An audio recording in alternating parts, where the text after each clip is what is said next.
Today, we are at the old Garland Shopping Center.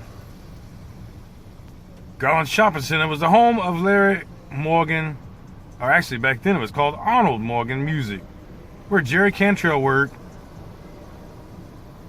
in his time in Dallas. Since that time period, the Garland Shopping Center has been completely remodeled. The only thing left remaining is the sign itself. They preserved, and it still lights up in neon. Back in those days, this strip shop that you see over here wasn't here, and another strip shop ended there, but it went all the way down to the end here, all the way down here. And right about this area here was a place called Arnold Morgan. Arnold Morgan, where Jerry Cantrell worked, 1985 and 86 when he was in Dallas.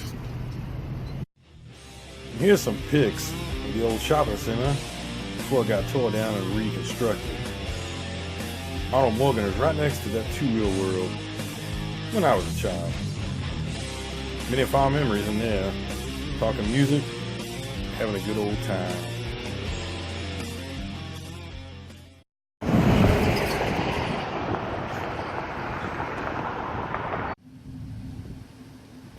So that brings us to the reason why Mr. Jerry Cantrell came to Dallas in the first place. He heard about this kid right here, Daryl Abbott, better known as Dimebag.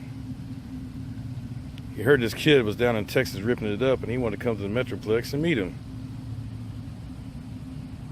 I often wondered what it would be like if they had just made one album together, Cantrell and Dimebag.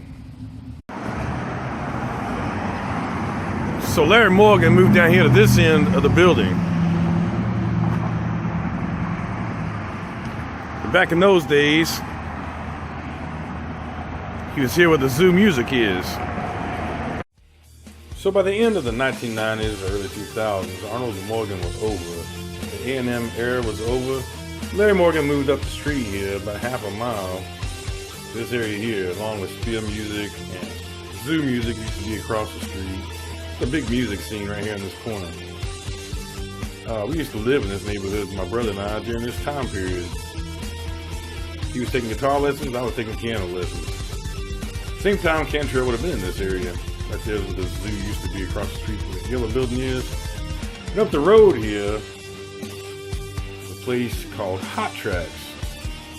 Chuck and Todd Frizzell used to run back in the 80s. So it was a good chance Cantrell jammed in there because just about everybody jammed in that place. It was a place to be, a place to jam, a place to hang out. Okay, so now we're back behind the Jack in the Box there. This is the place where the jam rooms were, where everybody would come and jam the music, practice sessions.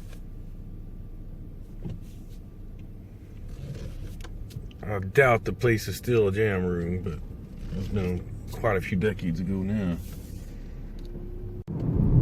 So my brother took guitar lessons from a man that worked with Cantrell, is what he said. My brother took guitar lessons at Morgan Music, and took some advanced lessons in about 94 or 5, and the guy told him that he had worked with Cantrell and played with him. And if you listen to our music, you can tell those same type bluesy riffs my brother has is very similar to what Cantrell plays. Cantrell's probably my favorite. He is my favorite guitar player and writer of my generation. Very amazing artist. Amazing. And another reason Cantrell came to Dallas is his father lives just across the border in Oklahoma, so I think it was kind of one of those deals. Come down here, see his dad, and I believe at that time period his grandmother and mother just passed away too, so probably a rough time in his life. So anyway, Mr. Jerry, if you see this video, clear some of this up for me. This is all hearsay from stories I've been told. Anyway, I hope you enjoyed the video. Give it a thumbs up if you did. Hit the notification bell, and we'll see you next time.